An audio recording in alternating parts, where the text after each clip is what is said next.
How's everybody doing today? I certainly hope you're doing well. Okay, now what I'm going to show you here today is I'm going to try to prove to you that that plane landed in Diego Garcia on the early morning of March 8th of 2014. Now, I have done an extensive video on the I'm Your Ghost channel. I'm going to leave a link so you can see it all done, with all the screen caps and all that stuff, okay? But I'm going to explain to you how it all worked out. And these are based on facts, not conjecture, all right? First of all, the flight itself took off from Malaysia at 12:41 a.m. Now, the last point of contact was on the 8th at 1:21 a.m. That's a 40-minute difference from the time it took off till the time of last point of contact. Now, people in the Maldives stated that they saw that plane flying very low, headed towards the southern tip of the Maldives. If you were to take a flight from Malaysia to the Maldives, it's 4 hours and 24 minutes. All right? The plane was seen in the Maldives at 6:15 a.m. So let's do some math. From 1:21 a.m. to the point of the last contact, if you add 4 hours and 24 minutes, that brings you to 5:45 a.m.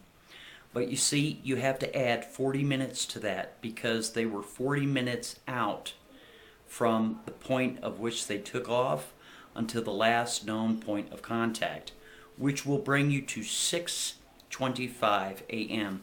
We are talking a 10-minute difference. You got that? Okay, now let's go with the mileage. The mileage to get from Malaysia to China is 2,628 miles. The mileage from Malaysia to the Maldives to Diego Garcia is 2,617 miles. Now that's 11-mile difference. So they had plenty of fuel to make it to Diego Garcia. Now, sorry about holding the camera here. My tripod is not available at this time. But here's the deal. The reason why it was emitting signals is because it has some sort of mechanism in the engines that was sending relays to the satellites. Now, they had to have electricity to, steer the plane to Diego Garcia. Now, Diego Garcia is a United States top secret military base that is leased from the UK. All right? So when it landed and then, no more signals, that sort of thing, how did that happen? Well, you see, I believe that plane is being stored in a hangar that basically is, let's say, like a Faraday cage, if you will. Now, for the people that have cell phones and such, I'm going to prove my point here. If you lose your cell phone anywhere in the world and it has a GPS chip in it, it can be located via satellite, all right? Now, if you were to put that cell phone in a Faraday cage type scenario, the emissions coming from the GPS of going out, the signals going out, there would be no signals going out, and there would be no signals coming in, okay? Nothing could be sent, nothing could be received. For example, if you take any cell phone and you were to crumple up a piece of tinfoil and gently uncrumple it, and then wrap your cell phone up like a hot dog, you can call it all day long, but it's not going to ring. It will not. The person calling you can leave a message, and when you take it out of the temporary Faraday cage, if you will, you're going to get a missed call either instantaneously or maybe an hour or 24 hours later, and you'll be able to pick up that call.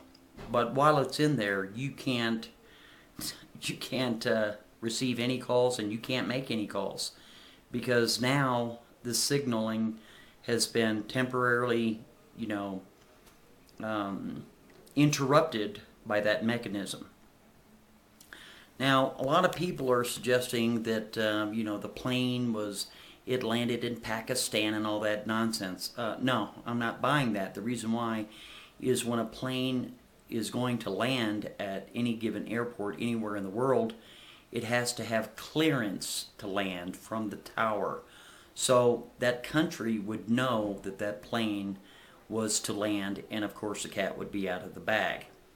The only way for this to, let's say, where a plane could disappear and not a trace, is if it landed on a military installation somewhere in the world, and this way, being in the Indian Ocean at Diego Garcia, no, nobody is getting close to that place. No way. That facility is as top secret as Area 51, except it's located in the Indian Ocean. Now, for people to suggest that, oh, Americans, they wouldn't harm anyone, they wouldn't do anything naughty to all those innocent people, yes, they would. Because you see, in the late 60s, early 70s, the United Kingdom booted out over 2,000 people that lived on that nation, and they dropped them off in India with no way for them to take care of themselves or anything. They just said, you know what? We're going to pick you up from this island and we're going to deport you out of your own country. The United States leases Diego Garcia from England. That is a fact. All right? Now, I'm going to give you a prediction. All right? But I'm stating as a statement that that plane landed at Diego Garcia. All right? But this is the part that's my opinion.